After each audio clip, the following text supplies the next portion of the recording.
Good morning, Bernard. Today is Friday, May 8th. Happy Friday. Hope you've all had a great week and that you celebrate your teachers. And as we think about moving forward this weekend, don't forget that this Sunday is Mother's Day. So make sure you reach out and thank your mothers or grandmothers or any special woman in your life who has made a difference in your life. And so you can make sure you write a card, a note, paint a picture, draw a picture, anything to celebrate women or mothers in your life. And in honor of Mother's Day, we are going to read an old tale called Stregonona, written and retold and illustrated by Tommy DePaula. And this is from Italy. Stregonona, an old tale. In a town in Calabria, a long time ago, there lived an old lady everyone called Stregonona, which meant Grandma Witch. Although all the people in town talked about her in whispers, they all went to see her if they had troubles. Even the priests and the sisters of the convent went, because Stregonona did have a magic touch.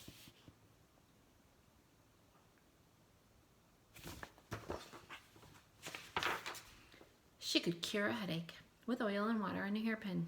She could make special potions for the girls who wanted husbands, and she was very good at getting rid of warts.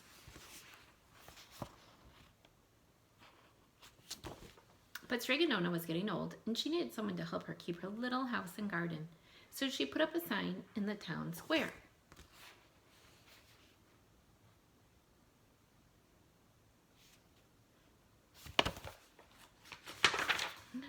And Big Anthony, who didn't pay attention, went to see her. "Anthony," said Stregonona, "you must sweep the house and wash the dishes. You must weed the garden and pick the vegetables. You must feed the goat and milk her. And you must fetch the water. For this I will give you 3 coins and a place to sleep and food to eat." "Oh, grazie," said Big Anthony. "The one thing you must never do," said Stregonona, "is touch the pasta pot. It is very valuable, and I don't let anyone touch it." "Oh, see, yes," said Big Anthony. And so the days went by. Big Anthony did his work, and Stregonona met with the people who came to see her for headaches and husbands and warts. Big Anthony had a nice bed to sleep in next to the goat shed, and he had food to eat. One evening, when Big Anthony was milking the goat, he heard Stregonona singing. Peeking in the window, he saw Stregonona standing over the pasta pot. I wonder why Big Anthony can't touch the pasta pot. There he is working.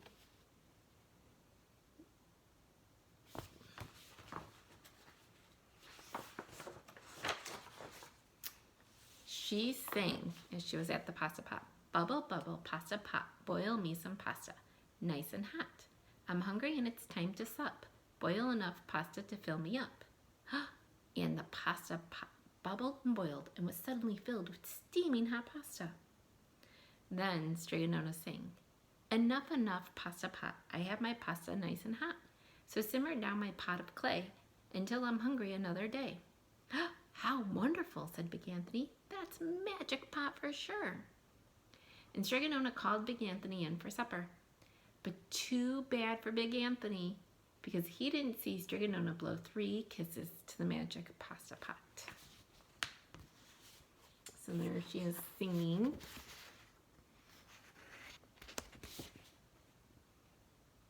And she calls him in. And she throws 3 kisses when she's done.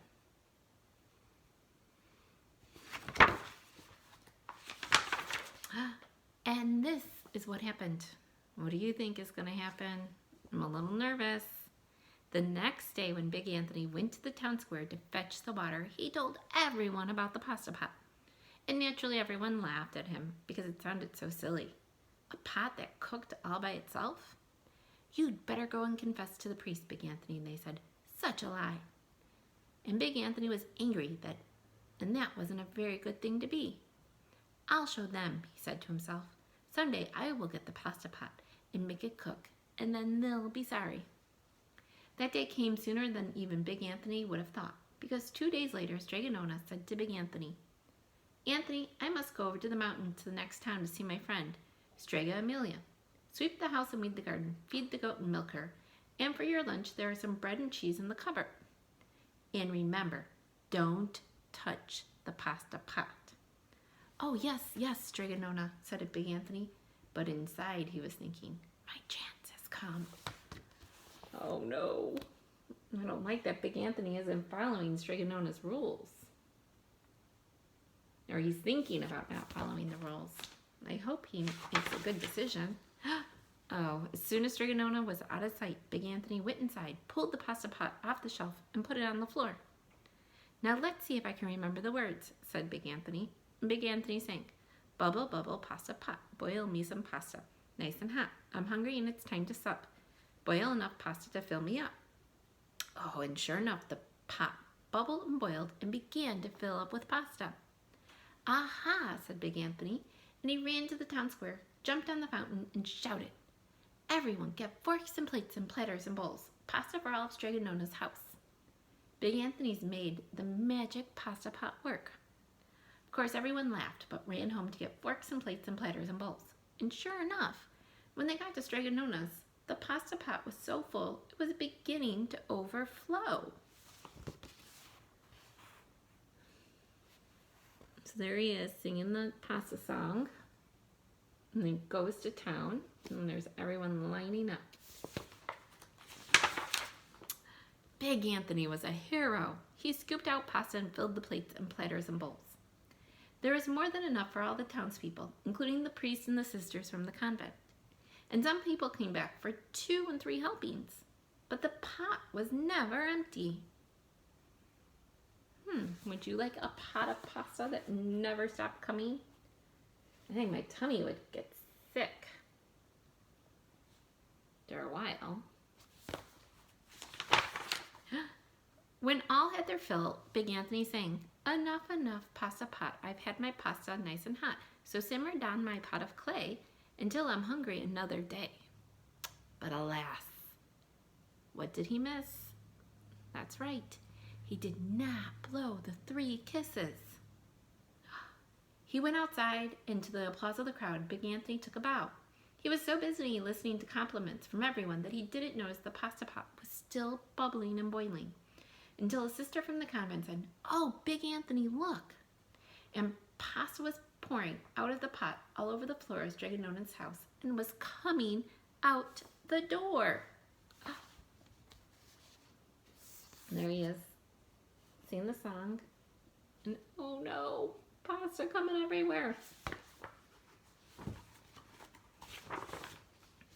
Big Anthony rushed in and shouted the magic words again, but the pot kept bubbling.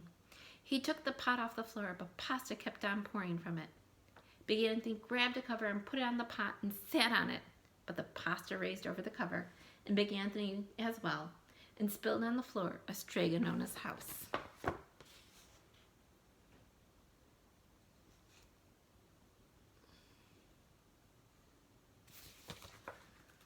Oh no, what's he gonna do? How's he gonna get this to stop? Stop, yelled Big Anthony. But the pasta did not stop, and if someone hadn't grabbed poor Big Anthony, the pasta would have covered him up. The pasta had all but filled the little house. Out of the windows and through the doors came the pasta, and the pot kept right on bubbling. The townspeople began to worry. Do something, Big Anthony, they shouted. Big Anthony sang the magic song again, but without 3 kisses, it did no good. By this time, the pasta was on its way down the road, and all the people were running to keep ahead of it. Oh no, how are they going to fix this problem? I don't know why they just don't call Strega Nona. We must protect our town from the pasta, shouted the mayor. Get mattresses, tables, and doors, anything to make a barricade. But even that didn't work. The pot kept bubbling, and the pasta kept coming.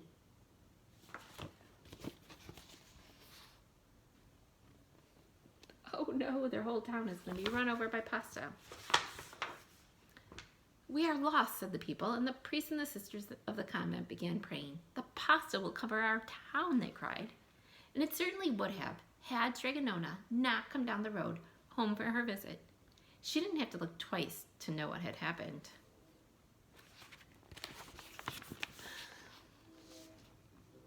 And here's Trigonona.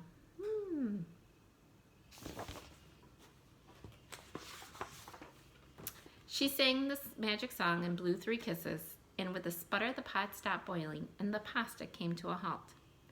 Oh, grazie, thank you, Strigonona, the people cried. But then they turned on poor Big Anthony. String him up, the men of the town shouted.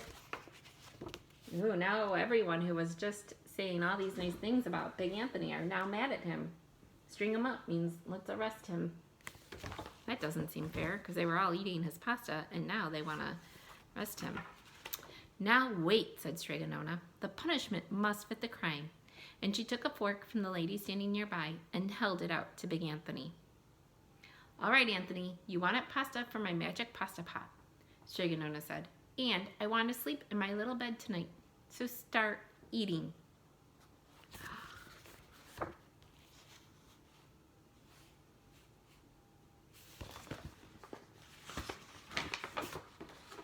And he did. Poor Big Anthony. Good, there he is, eating all that pasta.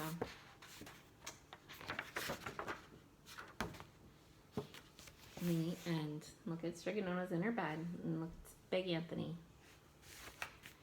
So think about what was the lesson we learned in this story.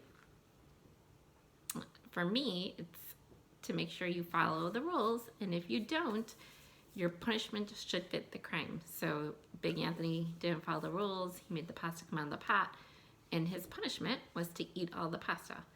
Instead of just being locked away and being put in jail, he had to do better and fix his problem. So think about some other types of punishments and or things that you've done wrong, and what were some of the consequences you had to face. Did they match the crime? But I know you've not the real crime, because we don't ever commit crimes, but are things that we may not listen to our parents sometimes, or things we do may not always be following the rules, and seeing if how we are redirected, does that match like it did in Strigonona. Don't forget, today's Mother's Day. Happy Mother's Day to all the mothers out there, and all the aunts and all the women in all of our lives who have made a difference in our lives. Happy Mother's Day. Have a great weekend, and talk to you on Monday.